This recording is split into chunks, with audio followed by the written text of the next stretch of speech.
Hello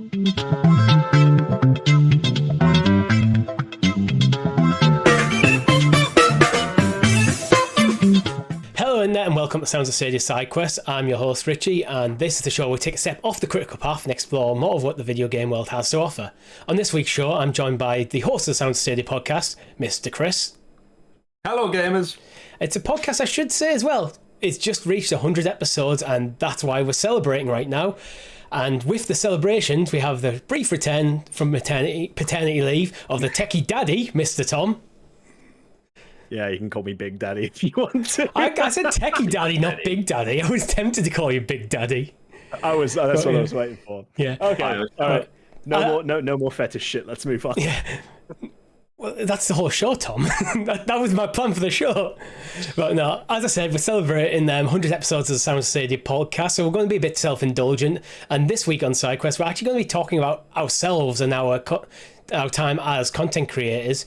But first of all, a bit of housekeeping. Make sure you like the video, subscribe to the channel, and hit that bell icon for notifications when all of our great content goes live, such as the Sounds of Stadia podcast, which goes live every Monday on YouTube and podcast services around the globe, and our Thursday night live streams, which happen on a Thursday. If you want to get this show early, you can from joining us as a member from as little as 99p, which gives you early access to the show, gives you access to our custom emojis, and it massively helps support the channel. But if that's not enough for you and you want to join the discussion even further, and you can by joining our Discord server, there's a link in the description where you can actually write in your topic ideas and questions that we may answer on the show, such as Fabled Alpaca did. And to start things off, what made you start Sounds of Stadia? So I think Chris will go with you because you're the one who pitched the idea to me and Tom. Yes. Yeah, so yes, content creation. We know it's not easy. We know it takes a lot of energy, time, and commitment, quite frankly. More commitment than we probably anticipated when we came up with the idea. But yeah, for me, the creation of Sounds of Stadia was something I've wanted to do for a while. I listen to a lot of gaming podcasts, which I'm sure many of you out there do, the likes of IGN's podcasts across all different platforms. They're all fantastic what they do. Kind of Funny was a big influence. Anyone who's seen Greg Miller and the team over there, they branched away from IGN and made their own stuff. And it was kind of like talking about games, passionate about gaming, and just finding other like-minded people. So yeah, I had this idea thrown around for a while, kind of percolated in my mind, and I ran it by the wife, as all couples usually do. You got to run it by the other half just to sense the water. Am I being stupid? Is this a crazy idea? And thankfully, through the encouragement, it was like, no, go ahead, go do it. And then I reached out to some of my friends. I'm surprised she didn't turn around and go, yes, it is a stupid, crazy idea, but you should do it anyway. I mean, she kind of did. We'd also had a few drinks in a tiki cocktail bar at that point, so it's definitely rum inspired. That helps. But yeah, it always helps. Reached out to people. I think at the moment, in that very moment in the bar, I think I text you, Richie, straight away, and I think my wife actually ran it by your fiance, Tom. Would Tom be thinking of something like this? Yeah. And both unanimously said, yeah, great idea. Let's talk about some more. So I think. So we have to thank the wives for that. Always have to. The creation of all of this. Yeah. All comes down to love and support. Yeah. And then from there, we kind of talked about it a bit more openly, what Stadia was. We all got our pre-orders for our Founders Editions in. And then we kind of just, went with it. We leaned on you, Tom, massively early doors for the tech side of things. Well, we're in OBS. You've done some hold streaming. you there, because we do have a question about that later. But yeah, it's essentially we're just like three friends got together, all passionate about gaming, and just went for it. Like if I'd give any advice to anybody out there on the fence thinking, I really like Stadia, I'm really passionate about content creation, I'd like to get into the YouTube game or whatever, there's no better time than now, folks, to just try it. Go for it. Do it. It's great fun. Yeah, it was a similar thing for me. I'd actually been thinking about maybe doing some sort of maybe Twitch stream or something and throwing it around. I'd done a few test streams and stuff with my old PC, which was notoriously absolutely garbage. So it kind of put me off. But then when you pitched the idea of a podcast, I was like, you know, when you get that moment, go, no, that's the sort of content I actually want to make. I think I'd prefer to make, because I love having discussions about video games. It's something that me and Chris have done for most of our lives. We just do it. Yeah. So when Chris pitched the idea, it's like, yeah, let's do it. Fair Tom, enough, yourself? For me, I've always dabbled in doing things like Twitch streaming. I used to be a streamer since like 2010, back when Minecraft was in like alpha and beta, and I used to do stuff like that. So when you came with the idea of doing something like this, I was all for it, because it was always something that I was quite passionate about, but never really had like the like-minded people to do it with, or the an idea to run with that was going to be a little bit more unique and a little bit more stand out. So I think the ideas just mesh quite nicely together, which is how we got like the live streams going. And as you said before, Chris, helping out with the tech side of things, and now look how far we've come. Chris now knows how to use Photoshop. To a degree. Let's touch into that. Mr. Beasley writes in, did you guys know a lot about recording and video editing before making the podcast? If not, what was the learning process like? I'll start this one off, because I actually my bachelor's degree is in film and TV production, so I think a lot of the skills that I got from that, such as the video editing, naturally sort of transitioned to getting into content creation. I've since then moved over, as a lot of you know, into like teaching computer science. That's where the tech side of things comes into it. But you could see, I think you can just see, just like adding 2 + 2 right there, that computing and film and TV production, mixing it together. This is the kind of thing that I sort of live for. So I can't come into this and say I never had the experience before, because I certainly did. I went to university and studied it, but a lot of it was self-taught. And I think just having YouTube available is one of the reasons where most of us learn to develop these skills from anyway, really. Yeah, I think self-taught's a massive part of it. I did like media studies in college as well, and my group, specifically for some of our projects, we were the first to use green screen. Way back in the day, had to get the sheet out, had to iron it, hang it up, and don't get me wrong, it was pixelated as hell, and it didn't look phenomenal. But we used some techniques, and it went great. And I've always been into kind of movies and filmmaking, but like you said, Tom, self-taught so much of it, like Photoshop, the video editing that makes the podcast happen every week. That's software that we've just purchased, and then like all the transitions and edit of cuts and stuff and video overlays. It's just, if you're passionate about it, you find learning about it is really, really easy. And I can whittle away hours and hours on a weekend just tweaking and editing, but it's just fun. It's enjoyable for what it is. And if you get like-minded people, it makes it all the more easier to discuss, talk about, and learn together. Yeah, well, for me, it was only really that side, like content creation of any kind, that I started getting interested in probably my mid to late 20s, when I was watching, I think, a lot of Kind of Funny. I kind of like what you're doing there. It's like, and then the first video I ever edited in my entire life was episode 1 of Lost Words. That was the first time I edited anything myself, so I came in with no knowledge at all. For the learning process, I think I've probably had the steepest learning curve. I've actually just learned a lot by just watching Chris and Tom. And then just, especially in the early days when we're setting up streams together, I was just watching what Tom was doing, how he's doing his checks and all that sort of stuff. A lot of time spent watching, as we've been making thumbnails and Discord and sharing screens and stuff, so I've learned a lot there.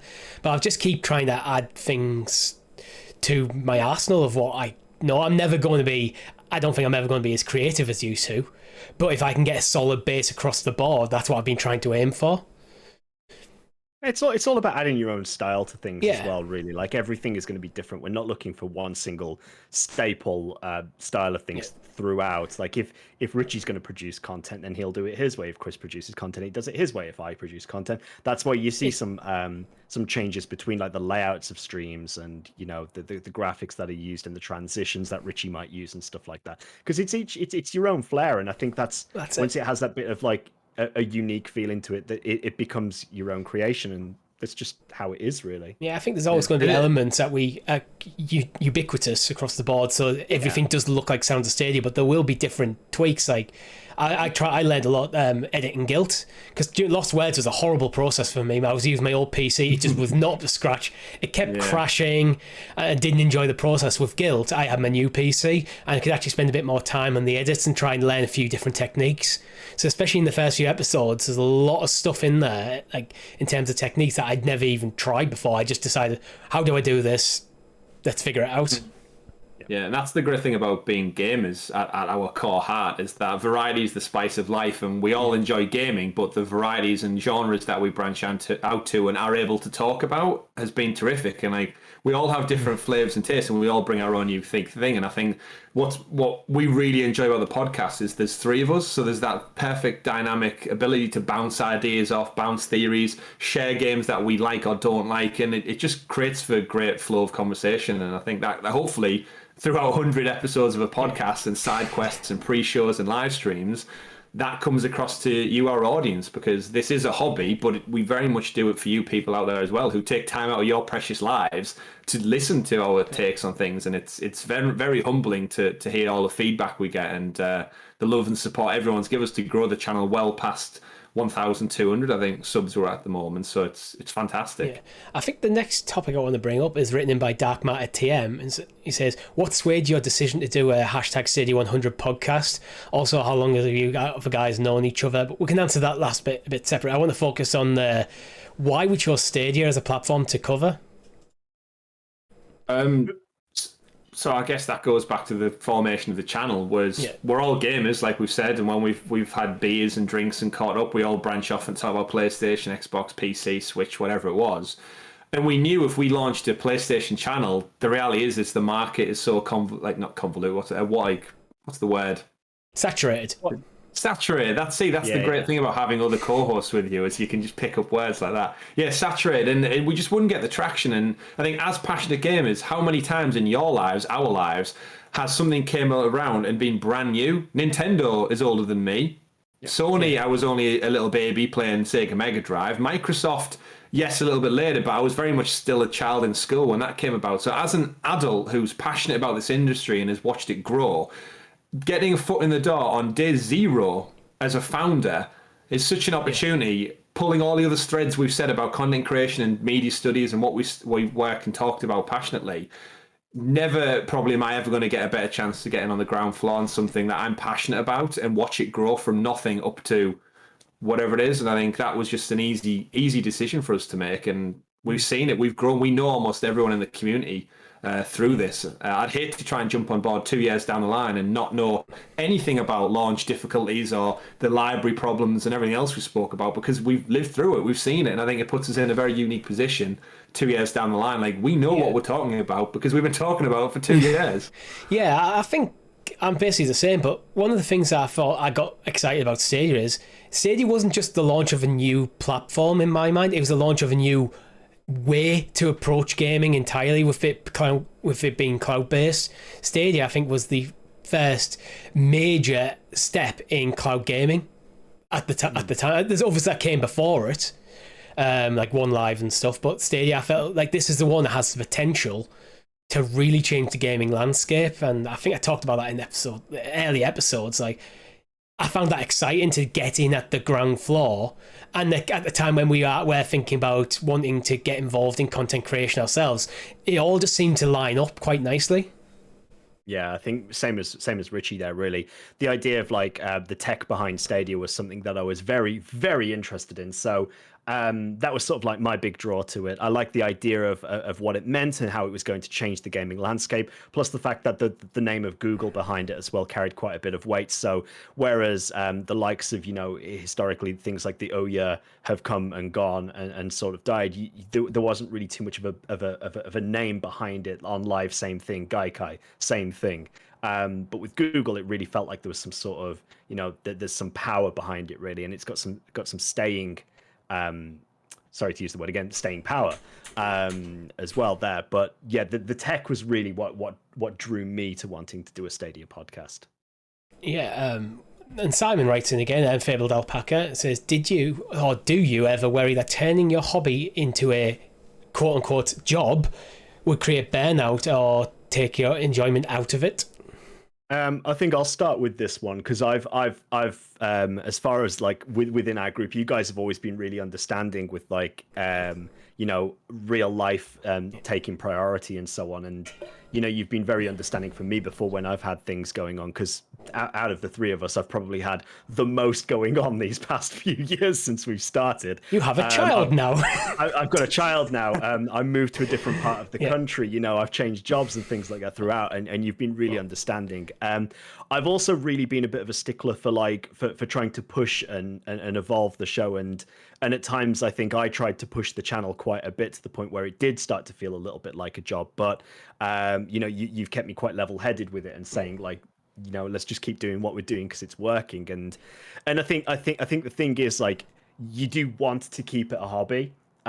If it does start to feel like a job, you're going about it the wrong way. That's not what you should get into content creation for at all. It should always be about the enjoyment of it, the passion of it, and never let that leave you, really. As soon as it does start to feel like it is leaving you, then you need to just reevaluate, I suppose, in a way, because when it starts to become a job, you find you've got less passion for it. And when you lose that passion for it, I think you run the risk then of not necessarily wanting to do it. And that's where I think a lot of content creators, or a lot of people, sorry, I should say a lot of people who've tried content creation may fall over at a hurdle at that point there and ultimately end up giving it up. I think to avoid that, one of the best things to do is sometimes just switch off from the analytics a bit. If you're trying to grow a channel, analytics can be fantastic, but there's so many analytics available to you from podcast services and from YouTube. You can just be completely overwhelmed by them. And then if you start focusing on what can I do to keep growing the channel, you forget sometimes you can take a step away from why did I start a channel in the first place. And it could be ravaged by seagulls. Yeah, did you hear that? Yeah, we heard that. Yeah, I live quite coastal, so occasionally there's seagulls. There's nothing I can do about that. Right. Just the sounds of seagulls. Just to echo what you two have both said around that is, I think we had some ground rules almost in place when we started regarding branching out. And that's why you will always see, like, our podcast has been consistent for over 100 weeks now.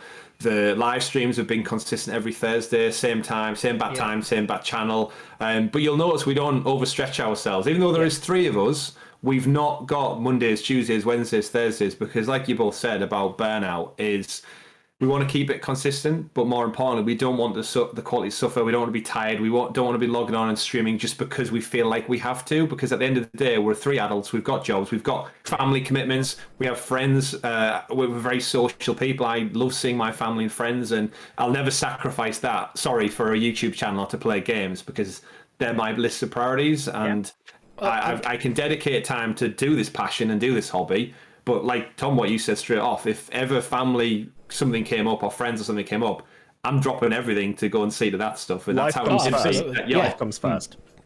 Yeah, we have to remember as well, one of the reasons we got into doing this is because of our love for games. So sometimes I just want to play a game and not have a camera in my face.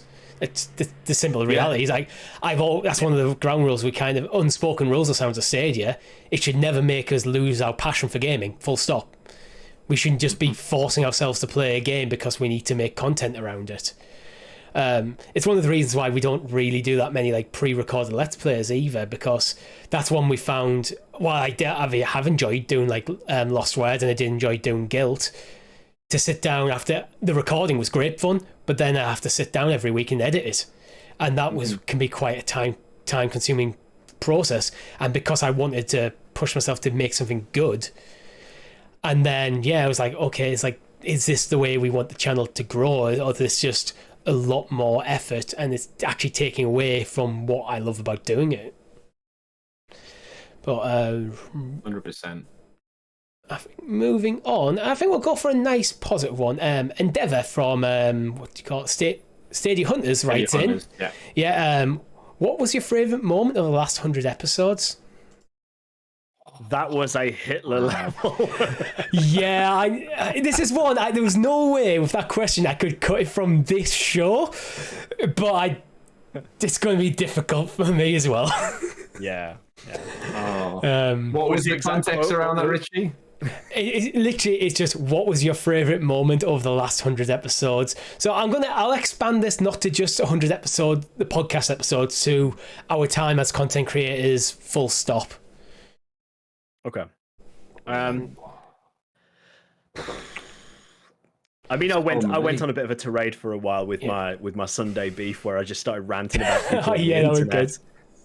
It was quite nice to actually get that off my chest for a while, but I do see the error of my ways sometimes as well. And being angry on the internet doesn't necessarily get you in people's good books. But yeah, I think over the last 100 episodes, it's hard to pinpoint a favorite moment per se. I think,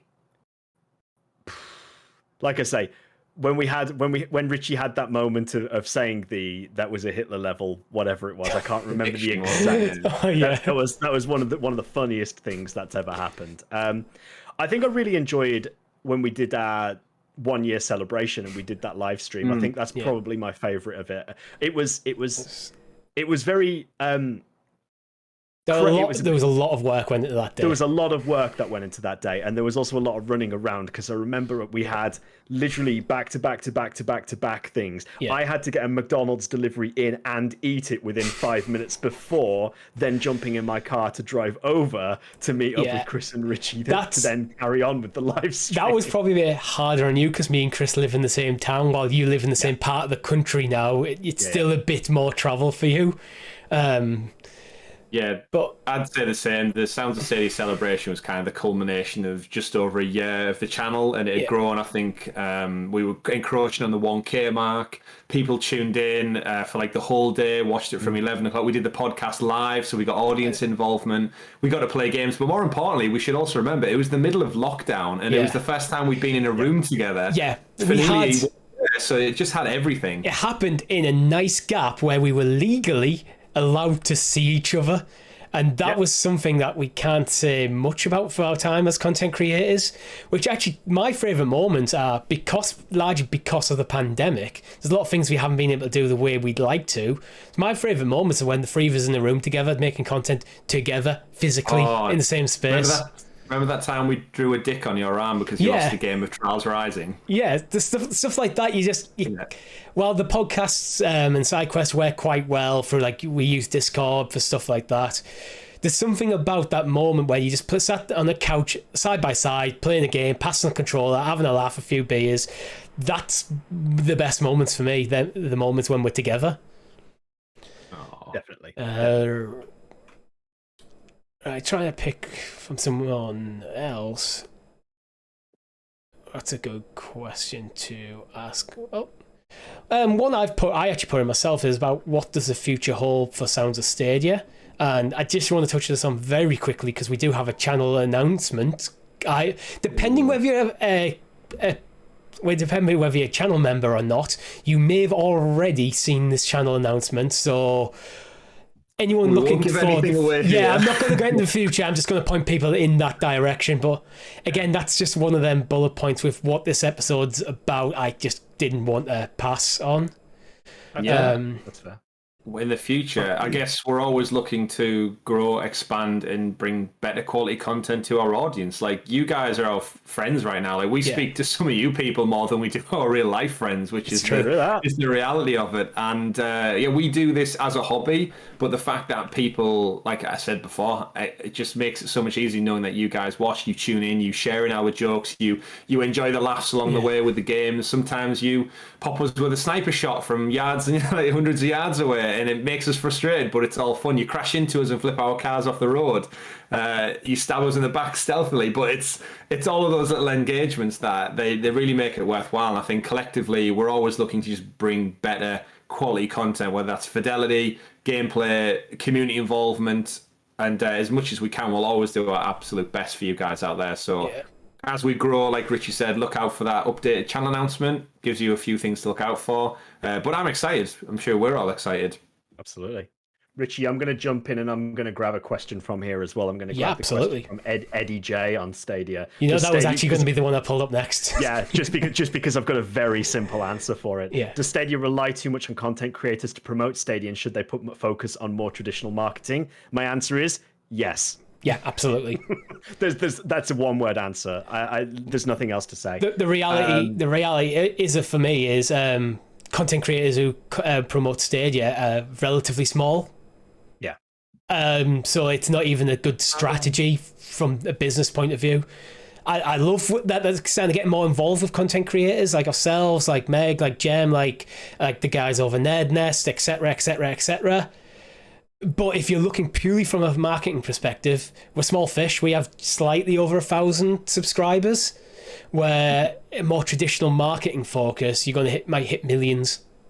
Yeah. I just think the people who create content for Stadia, around Stadia, we love the platform and we put our hearts and souls into into trying to be constructive about the platform, to try and help it. We've said it before on the podcast, like to help it grow, to help it flourish. But I'm going to be brutal and say that's not our job. That's not what we should be doing. Well, like, we should be along for the ride, not pulling the train, so to speak. Yeah, I would never describe us as actually Stadia fanboys or Stadia haters. We've just always tried for all of our shows to just be authentic. This is our take on it. Whether it's positive or not, there's times when we've felt that Stadia have been unfairly attacked, sometimes by parts of the press, and we've actually been vocal about that and go, no, I think that this take from this random journalist is incorrect and is poorly researched. But then there's times when we've give Stadia a lot of shit for the bad things. So I think that's one of our strengths is, we're unbiased. We like the platform. We think it's got a lot of potential, but we're not just going to kiss Google's ass because we're content creators. And I think that way, you get a lot more respect from doing stuff like that, rather than just going, Stadia's amazing, you can't say anything bad about Stadia, or I hate Stadia, it's terrible. Yeah, it's having a constructive conversation based and weighing up the pros and the cons. And if you go back through all of our 100 episodes, we've give them just as much bad stuff as much as we've praised them for good stuff. Event being one of them. It's one of the actually advantages of this show. SideQuest was largely founded to give us more time to tackle individual topics that might not be a part of the ongoing news cycle, where in the Sounds of Stadia podcast sometimes we're quickly through everything because we've got a lot of topics, where this time we can just go, you know what, we're going to talk about game preservation this week, and we're just going to have half an hour on that alone. And we absolutely love it. And if you say SideQuest, that's a whole show that's spun off just from us being so passionate about very specific topics, but just not wanting to bog down what is essentially a weekly news show. Yeah. And we were able to branch out and go, you know what, no, let's go really in depth and take it to town on this particular matter. And again, that's another outlet for us to just converse and share thoughts and ideas. And it's fantastic. I think there's one I want to end on, but before we tackle that one, is any other questions that we've got listed that you want to tackle right here and now? We're stalling for time because I didn't prompt this. I didn't prompt this at all. I just dropped it on them. Learning from future ideas and stuff. I'll probably say just GRS writes in and says about since the 18 months in Stadia's birth. Are you happy with how the platform's grown? Yes and no for me, in a way. I think it is fantastic. The software and hardware, it works.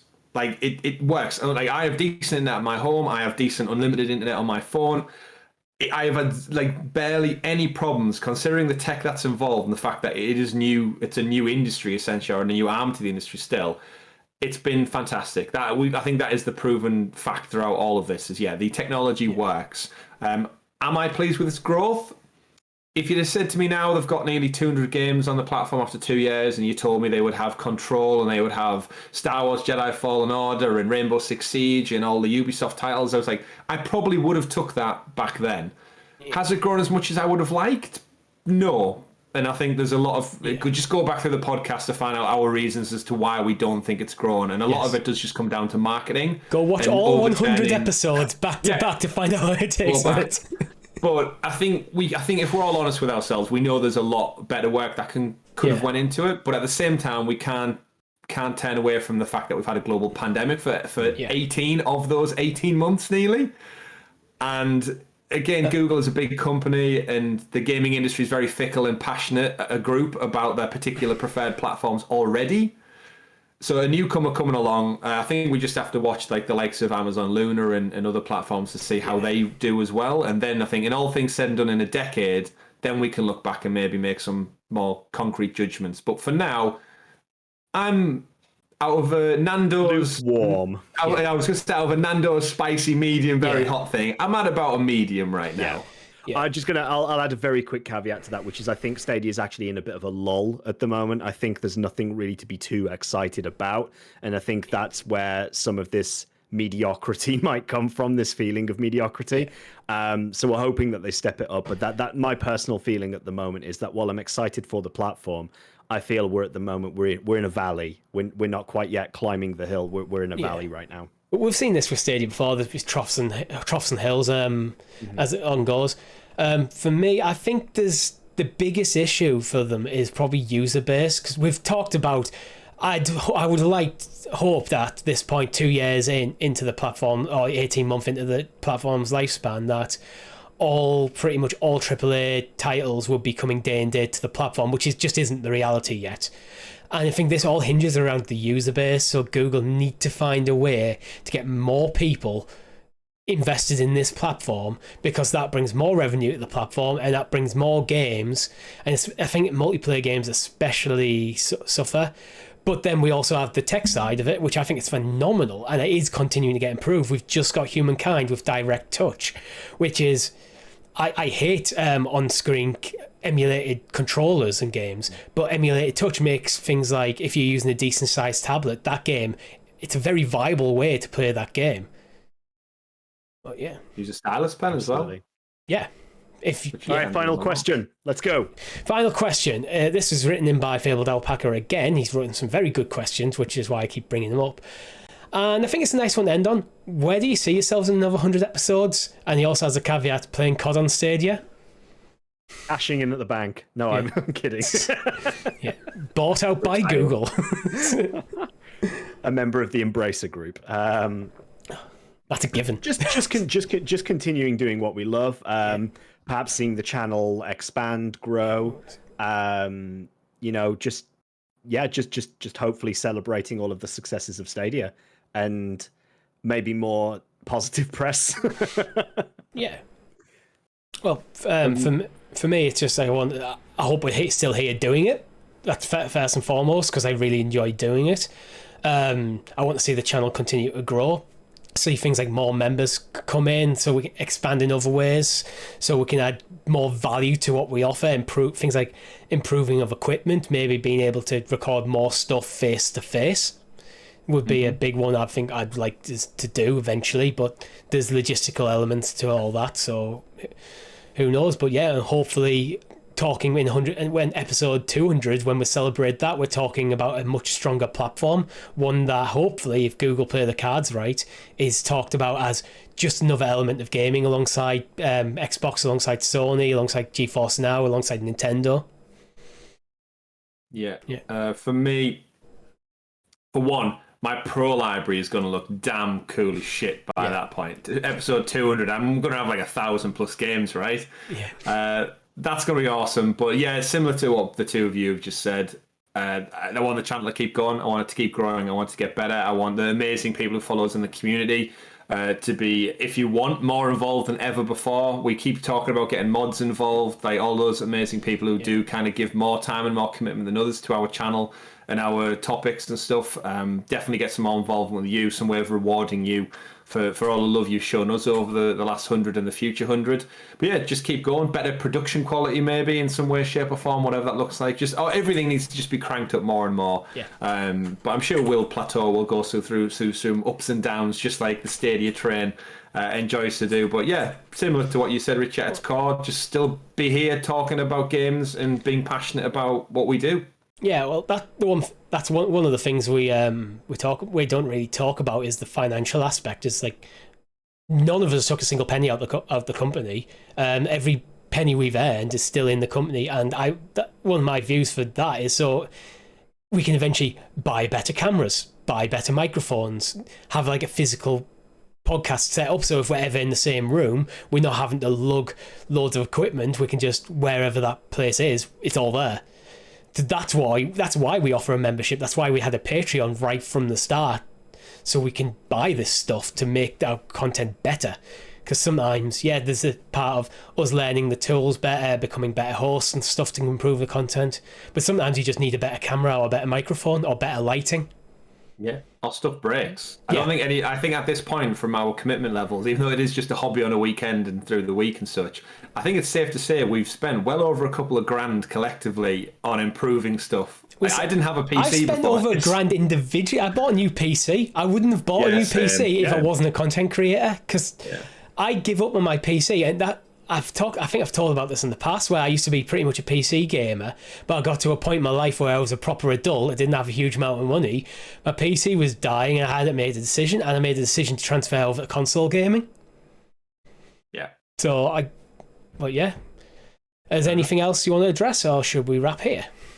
Just thank everyone again. I know we do it throughout live streams and stuff, but really, 100 episodes of a podcast. Richie's SideQuest is up to what, episode 26 now? This is 29. This is oh shit, really? So this is 29. We had the post show. I would love to know how many live streams we've done, because that must be tallying up there now. Oh God, it's loads, yeah. Simon, get on it. I'm joking. But yeah, community is amazing. We've got within the Stadia community, we've got our own little Sounds of Stadia community as well, and you're all amazing. We love you in the Discord, Twitter, all the interactions we have. It just makes everything easier and more worthwhile, and it just helps drive our passion for gaming, talking about games, and Stadia as a platform. Yep. Tom, anything else? No, again, just thank you, everyone, and I will make a triumphant return at some point in the future. But I've got a baby boy right now who's my everything. What do you think? He's about doing brilliant. Level 5 as a dad right now, or maybe higher, lower? I don't know what sort of scale we're on at the moment. I suppose. Let's say the level cap's 100. Level cap's 100. But I think you're not going to likely hit that till the kid's 18. Right. I think I'm doing all right at the moment. I think I've adapted quite well to begin with, but I'll have all the stories to share in the future. Just thank you, everyone, for and thank you guys as well. Yeah. Thank you for allowing me to do what I need to do for my family as well. I appreciate it. Yeah. And with that's all we have time for this 100 episodes. Thank you all very, very much for watching and tuning in. Make sure you like the video, subscribe to the channel, hit the bell icon for notifications. Check out our store. You know all the stuff. We've been talking about this for over 100 weeks at this point. If you want to support the channel, you can. 99p start entry level for memberships. And if you do have topic ideas or questions you want to ask, we have a Discord server. Discord. Yeah, get on Discord. We want to talk more with you. But with that, I've been Richie. I've been Tom. I've been Chris. Thank you for 100 episodes. Look forward to checking with you in 100 more. Quest completed.